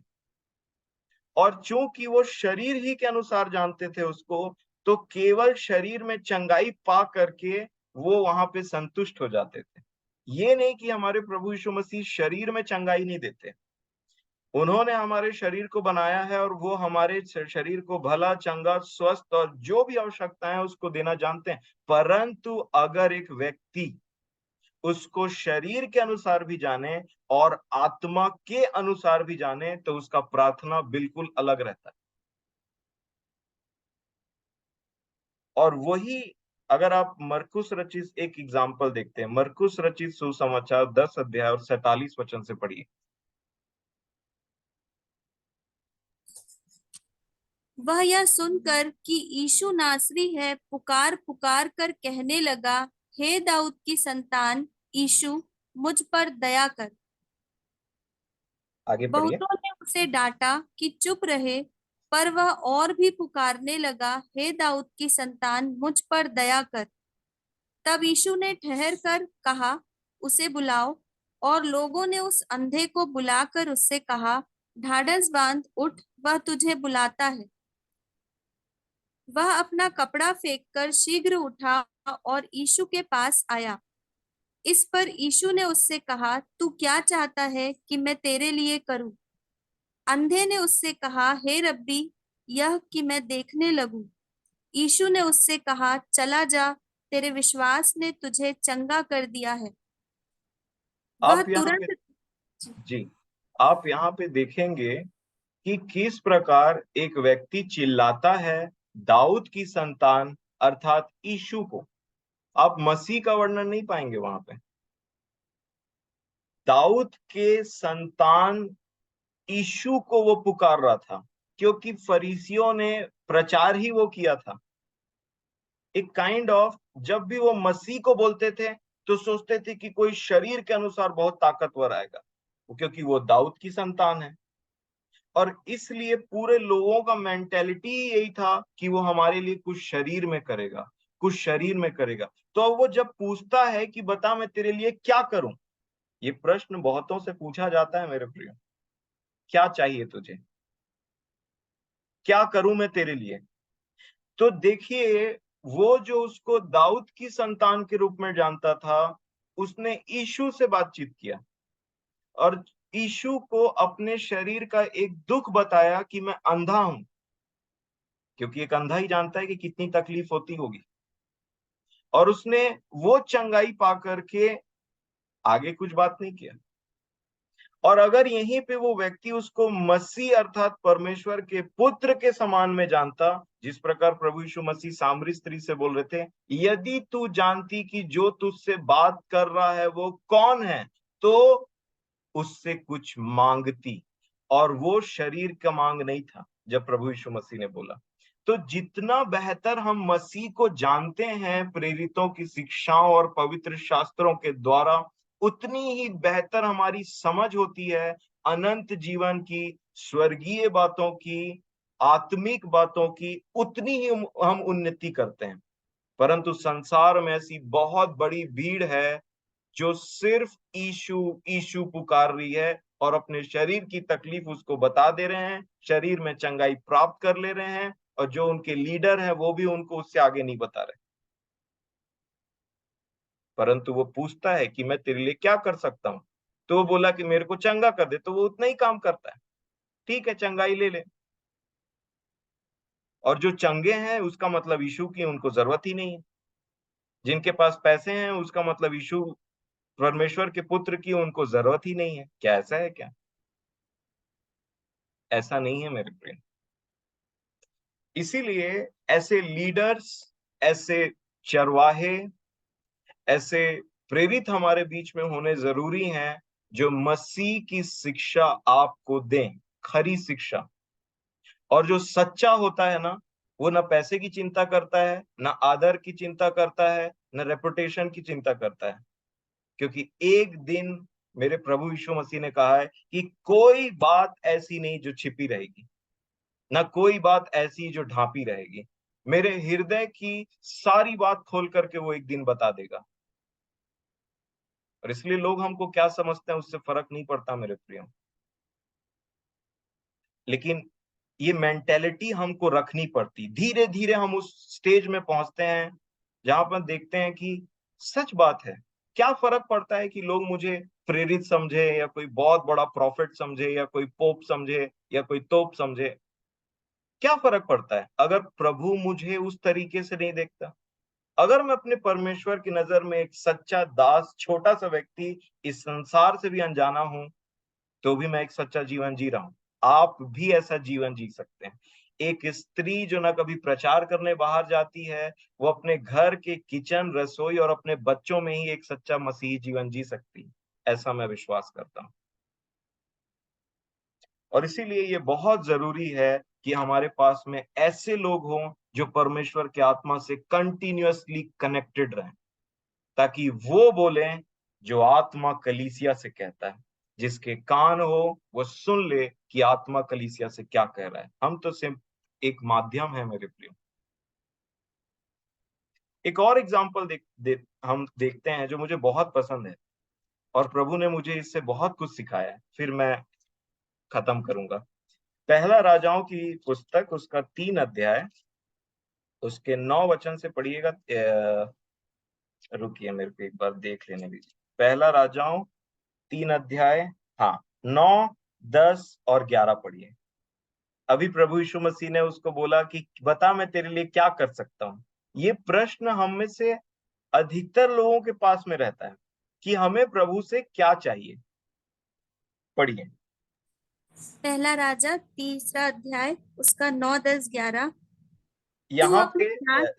जी। मेरे को थोड़ा सा बताने दीजिए। यहाँ सुलेमान है जो एक बालक है और उसको राजा बना दिया गया है। और आप जानते हैं कि सुलेमान से पूछा गया, परमेश्वर ने पूछा कि क्या चाहिए, क्या चाहिए। 5 वचन को पढ़िएगा। जी।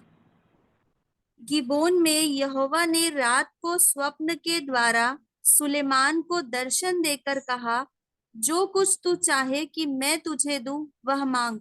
वह मांग।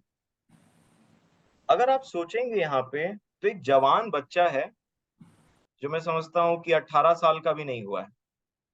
और उस जवान बच्चे, आज के जवान बच्चों को या इवन थोड़े से उनके बड़ों से भी पूछेंगे, एज बढ़ा दिया जाए, क्या चाहिए, तो मैं आपको बताऊं कि जो सुलेमान ने मांगा ना, वो शायद ही कोई मांगता।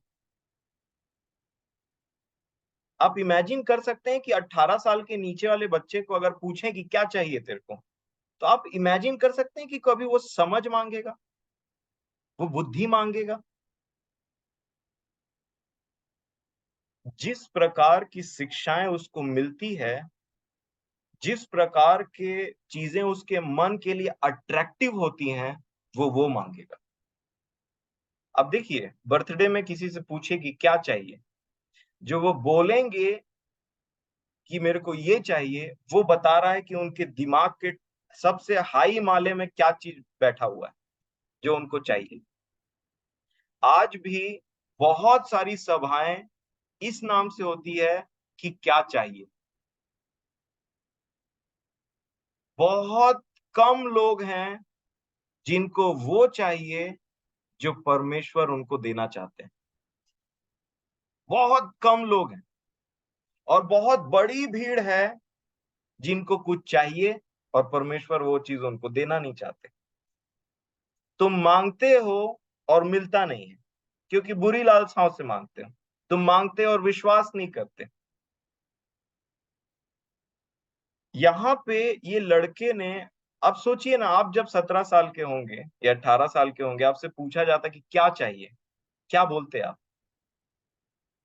अभी भी चलिए ये क्वेश्चन मान लीजिए परमेश्वर पिता आपसे पूछ रहे हैं बोल क्या चाहिए, तो आप जो मांगेंगे ना मेरे प्रिय, सच में अंदर से जो चाह निकलेगी ना, वो बताती है कि आपको कैसी शिक्षाएं दी गई हैं, और या फिर आपने कई बार अच्छी शिक्षाओं के पाने के बावजूद भी एक व्यक्ति का मन इधर उधर भटकते रहता है।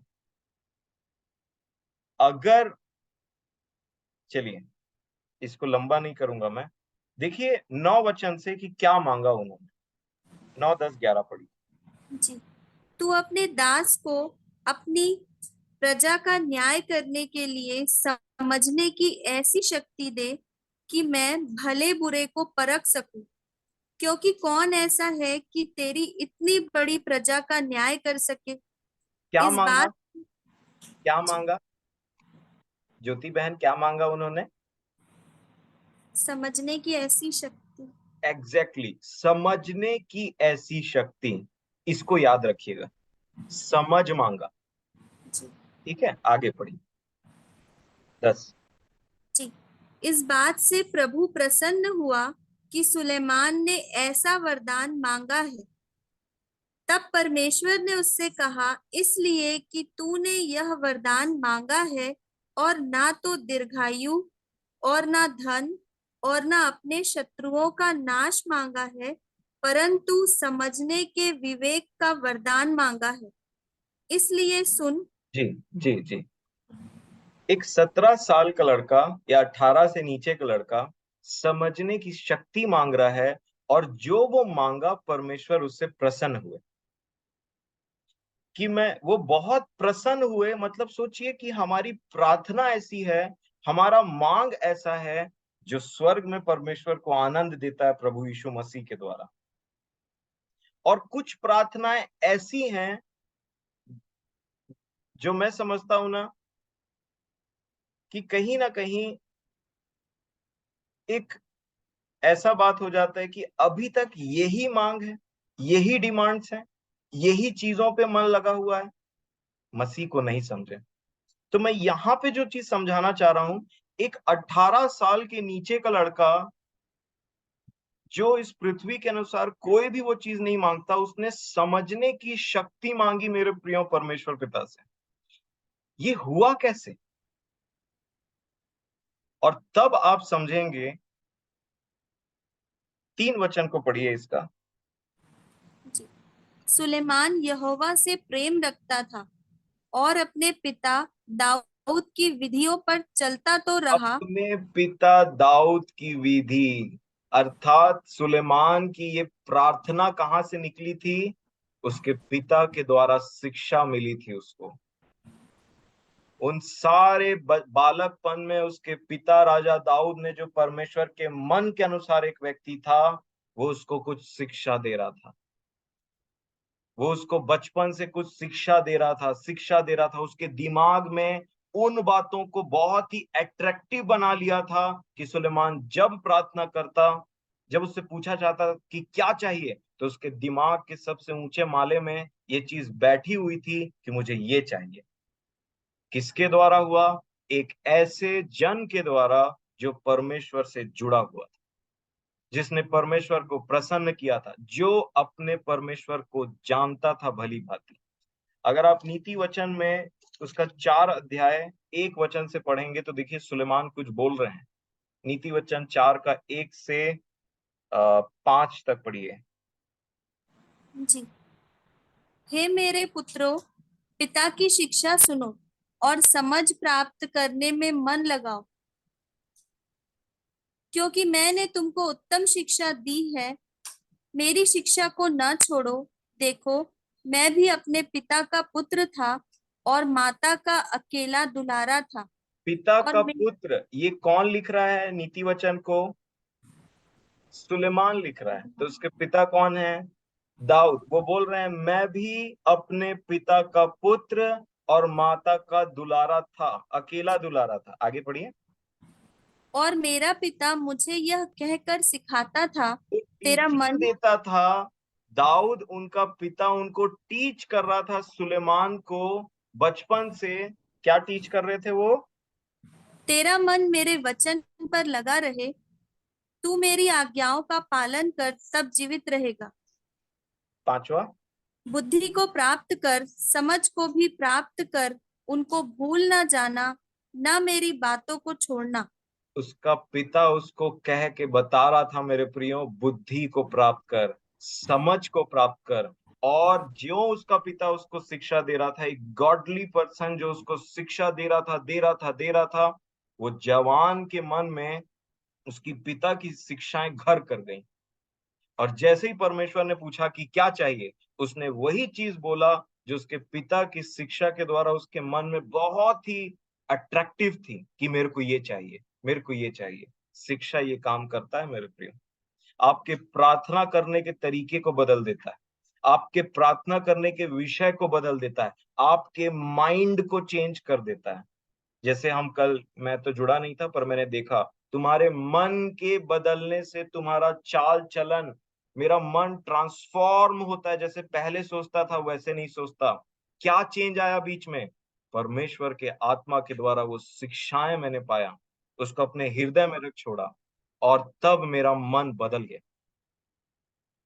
और बदलता चला जा रहा है। तो वो शिक्षाएं मेरे को एक ग्रेड से दूसरे ग्रेड से तीसरे ग्रेड में बढ़ाती चले जा रही है। और शिक्षा देने वाला कौन है? परमेश्वर पिता का आत्मा। वो हमारा सहायक और शिक्षक। और एक सबसे महान शिक्षक मलाकी के बाद जो परमेश्वर खुद मनुष्य के स्वरूप में आए, वो प्रभु यीशु मसीह थे। और जब उन्होंने लूका रचित सुसमाचार में बोला, तो बोला कि क्या मांगने के लिए बोला प्रभु यीशु मसीह ने? कि तुम बुरे होकर के अपने बच्चों को भली वस्तुएं देना जानते हो, तो तुम्हारा स्वर्गीय पिता क्या अपने मांगने वालों को, बताइए। मत्ती नहीं, लूका के अनुसार पूछ रहा हूं। पवित्र आत्मा नहीं देगा। क्या नहीं देगा? पवित्र आत्मा। पवित्र आत्मा क्यों कर नहीं देगा? और इसलिए मेरे प्रियो, अब मैं सम अप करूंगा सब चीजों को, कि आप देख सकते हैं कि शिक्षाएं कितनी जरूरी हैं और क्या क्वालिटी होनी चाहिए उस शिक्षा की। और इसलिए परमेश्वर ने आप हमारे लिए प्रेरितों को ठहराया है, चरवाहों को ठहराया है, अपने मन के अनुसार चरवाहे दिए हमको। तो सोचिए परमेश्वर स्वर्ग से हमारे लिए क्या उपाय करते हैं। और जो इन शिक्षाओं में बढ़ते चले जाते हैं, मसीह की शिक्षा में बढ़ते चले जाते हैं, वही तो कलीसिया है। तो प्रभु मेरी और आपकी सहायता करे इन वचनों के द्वारा। मैं परमेश्वर पिता का धन्यवाद देता हूँ उस समय के लिए। प्रभु यीशु मसीह आप सभी को अपने अनुग्रह और शांति से परिपूर्ण करें। और समय थोड़ा है, तो अगर शेखर दादा इस समय को लेना चाहेंगे तो मैं अपने आदरणीय शेखर दादा को इस समय देना चाहूँ। Thank you.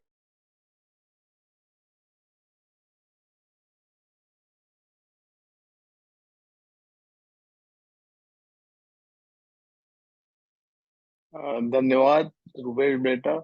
मैं केवल इस जो कुछ प्रभु ने प्रकाशित किया रुपेश में होकर, उसका कंक्लूड करूंगा। कुलुस्सियों 3 का 1 और 2 पढ़िए। कुलुस्सियों 3 अध्याय उसके 1 और 2 पद को पढ़िए।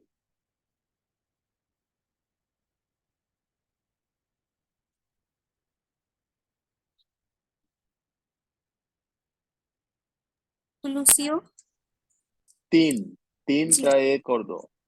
अतः जब तुम मसीह के साथ जिलाए गए, तो स्वर्गीय वस्तुओं की खोज में रहो, जहां मसीह विद्यमान है और परमेश्वर की दाहिनी ओर बैठा है। एक जन हमारा सीनियर था जो ये बोलते बोलते चल बसा, डेविड भाई। वो एक ही लाइन बोलते, स्वर्गीय वस्तुओं पर ध्यान लगाओ, स्वर्गीय वस्तु पर। और वही बात आज भी परमेश्वर के आत्मा ने हमको याद दिलाया कि इस पृथ्वी और की चीजें नहीं, क्या मांगना है? वो चीजें जो वहां काम आएंगी। समझ, इसलिए बीते दिनों में हम लोग देख रहे थे, समझ में सयाने बनो, समझ की प्राप्ति का यत्न घटने ना पाए। वो नीति वचन में बार बार ये लिखा है। पहले 4-5 अध्यायों को यदि पढ़ेंगे तो वहां लिखा बुद्धि की को प्राप्त करना है तो कर, पर समझ की प्राप्ति का यत्न घटना न पाए। मतलब बुद्धि जो है हम लोग इस तरह की शिक्षाओं के द्वारा हमारी बढ़ती है, पर समझ की प्राप्ति का यत्न घटने ना पाए। मतलब you must be mature in understanding, समझ हमारी होनी चाहिए। तो प्रभु सहायता करें। इसमें एक लाइन मैं बताऊंगा, फेथफुलनेस का जो डेफिनेशन है, फेथफुलनेस विश्वास योग्यता की जो परिभाषा मत्ती 25 अध्याय में जो लिखा है, मत्ती 25 अध्याय उसके 13 पद से आगे मेरे ख्याल से वहां लिखा है कि जब उसने तोड़ों का दृष्टांत बताया तो वापस आकर उसने जो हिसाब लिया उसमें एक लाइन बोलता था। कौन सा वर्ष है देखो जरा, मत्ती 25 अध्याय उसके 13 से आगे, ये कौन सा वर्ष है देखो। हे विश्वास योग्य और धन्य दास। धन्य है 3 बार, अच्छे और विश्वास 2 बार योग्य बोला उसने। 21, यस, 25 का वर्ष 21। बता दें। 21, हाँ पढ़िए। उसके स्वामी ने उससे कहा, धन्य है अच्छे और विश्वास योग्य दास, तू थोड़े में विश्वास योग्य रहा। ये विश्वास योग्य क्यों गिना गया? जो कुछ उसको दिया गया था उसको उसने मल्टीप्लाई किया। जो कुछ इन दिनों में प्रभु आपको दे रहा है, चाहे मेरे द्वारा, चाहे जो भी प्रभु का जन, जो भी बात यहाँ से मिलती है आपको, if you are not multiplying, तुम विश्वास योग्य नहीं गिने जाओगे। इसको याद रखना। जिसने अपने देह के भीतर, जिसने अपनी मिट्टी में दबा दिया, उसको मल्टीप्लाई नहीं किया, वो विश्वास योग्य नहीं होगा। ये दुष्ट को बोला दुष्ट। इसलिए प्रभु सहायता करे कि जो जो बातें हम सुन रहे हैं उसको मल्टीप्लाई करें। प्रार्थना करें प्रभु से कि प्रभु इसको कैसे हम करें, इसके लिए हमको समझ प्रदान करें। पर मल्टीप्लिकेशन इज मस्ट, ये विश्वास योग्यता के लिए ये बातें बहुत जरूरी है। इतनी उत्तम चीजें प्रभु दे रहा है सबको, और ये यदि फैलती नहीं है, यदि आपने अपने कलीग्स को जो आपके साथ जुड़े हुए हैं, चाहे घर के लोग हैं, चाहे फ्रेंड सर्कल है, चाहे आप जिस समाज में रहते हैं, जिनके बीच में उठते बैठते हैं, उनको यदि आपने नहीं शेयर किया, यदि ये जो कुछ आप पा रहे हैं उसको यदि इकट्ठे करके अपने अंदर रखते जाएंगे तो ये पनिशमेंट का कारण बनेगा। इसलिए प्रभु सहायता करे सबकी कि जो भी हम सुन रहे हैं उसको मल्टीप्लाई करें, उसको बढ़ाएं। ये पहला पत्रस 1 का 23 पद एक बार फिर से पढ़िए।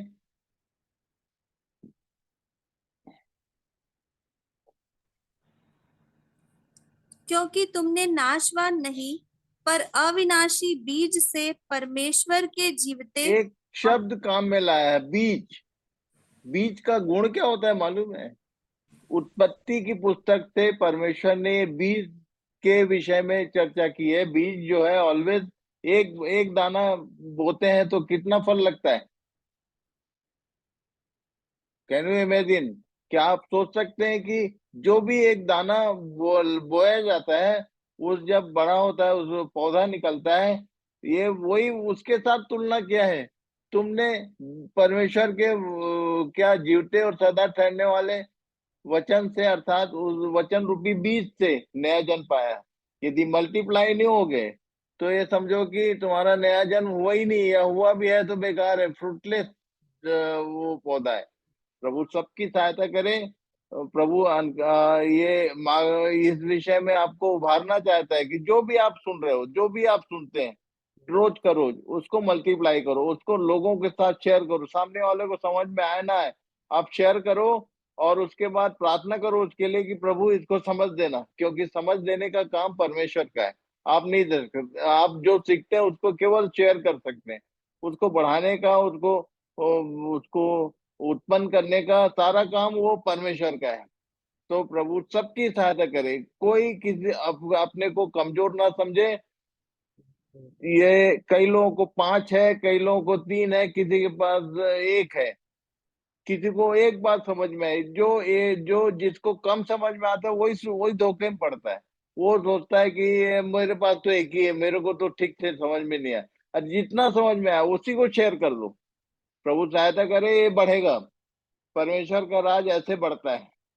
इसलिए जो भी ये तुम सुन रहे हैं इन दिनों में, जो कुछ प्रभु बता रहे हैं, चाहे वो नए लोग हैं चाहे पुराने लोग हैं, सब लोग मिलके जो कुछ मिला उसको तुरंत शेयर करो कहीं न कहीं। यदि नहीं किया तो इसका इसका हर्जाना भुगतना पड़ेगा। जब वो आएगा तो पूछेगा कि तुमको मैंने जो दिया था उसका तुमने क्या किया। तो प्रभु सबकी सहायता करे। Thank you.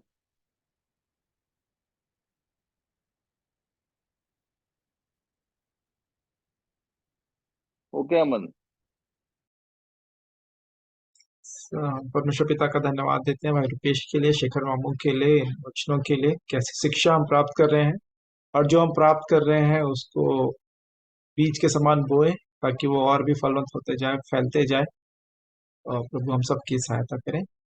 सो अभी अवसर होगा कि हम अंतिम प्रार्थना के साथ इस सभा को समाप्त करेंगे। यदि आप में से कोई प्रार्थना करना चाहते हैं तो आप कर सकते हैं।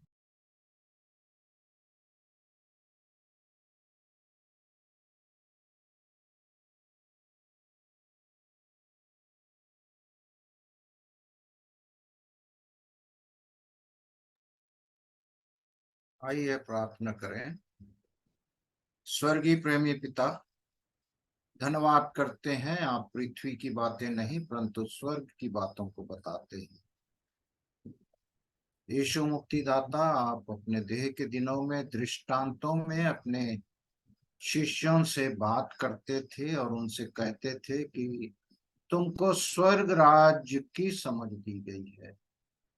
प्यारे प्रभु, कई बार आपके शिष्य भी दृष्टांतों के अर्थ को नहीं समझते थे और बाद में यीशु मसीह से पूछते थे कि इस दृष्टांत का अर्थ हमें समझा दे। परंतु जैसे जैसे आपके शिष्य आत्मा से परिपूर्ण होते गए, प्यारे प्रभु, यीशु मसीह ने उन्हें उन्हें कहा है कि अब तुम दृष्टांतों का अर्थ समझते हो। प्यारे प्रभु, रोज बरोज आप प्यारे प्रभु अपने वचन की बातों को हम में से प्रत्येक के जीवन में पूरा करना चाहते हैं। इसलिए प्यारे प्रभु सहायता करें कि सचमुच में जो भी बातें कान से सुनते हैं, आपको अपनी आंखों से कार्य करते देखते हैं, प्यारे प्रभु अनुसरण करें। अपने हृदयों में ही ना रख छोड़ें परंतु प्यारे प्रभु दूसरों के लिए भी आशीष और उन्नति के कारण बनाएं, ताकि हमारे लिए आपका ये वचन उच्चारित हो कि धन्य हो विश्वास योग्य दास, तू थोड़े में भी विश्वास योग्य रहा, तुम्हें बहुत से स्थानों का अधिकारी बनाया जाए। प्यारे प्रभु धन्यवाद करते हैं, रोज बरोज आप हमारी सहायता करते हैं। रोज बरोज हम निर्णय लेते हैं, उन निर्णयों में स्थिर रहने में आप हमारी सहायता करें। अनेक आवश्यकताएं ना सिर्फ संसार की, शरीर की, परंतु सब में बड़ा वो स्वर्गीय आत्मिक आशीषों से आप हमें माला माल करते हैं, रोज सिखाते हैं गवाहियों के द्वारा, प्यारे प्रभु अपने वचनों के द्वारा। चाहे इस आराधना में सम्मिलित होकर हम आशीष प्राप्त करते हैं या व्यक्तिगत पारिवारिक जीवन में बैठकर आपके वचन से आशीष पाते हैं, अपने तक न रखें प्यारे प्रभु, उन्हें बिखेरने वाले हों, हम सब की सहायता करें। धन्यवाद करते हैं और धन्यवाद सहित यीशु मुक्तिदाता के नाम से दुआ मांगते, सुने और स्वर्ग राज्य में ग्रहण करें। आमीन यीशु, आमीन यीशु। धन्यवाद यीशु। Thank you Jesus. तो सबको शुभ रात्रि, गुड बाय, शालोम, एबेनेजर। हम सब के साथ प्रभु रहे, उसकी उपस्थिति को महसूस करें और उसके साथ चलें, उसे अपने हृदयों में रखें और कह सकें कि मैं यीशु मसीह के आत्मा के चलाए उसके वचन के अनुरूप कार्य करता हूँ, चलता हूँ। हम सब को प्रभु आशीषित करे। आगे का समय अमन को। थैंक यू चाचा जी। हम परमेश्वर पिता का धन्यवाद देते हैं कि उन्होंने संगति को अवसर दिया। आप सभी जितने जुड़ सके प्रभु मैं आप सबको धन्यवाद देता हूँ। और कल फिर हम प्रभु के दया अनुग्रह में जुड़ेंगे। 7 बजे से प्रार्थना का समय है, 7:30 से संगति का। आप सभी आमंत्रित हैं गवाहियों के साथ, वचन के प्रकाशन के साथ। तो हम सब जुड़े ताकि हम आपस में शेयर करके आत्मिक उन्नति को प्राप्त करें, और जो कुछ हम यहाँ सीख रहे हैं दूसरों तक भी लेकर जाएं। दूसरों को भी आप आमंत्रित कर सकते हैं। मीटिंग हम प्रतिदिन करते हैं। Good night, shalom. Good night. Good night बेटा, शालोम। Good Shalom. नाइट।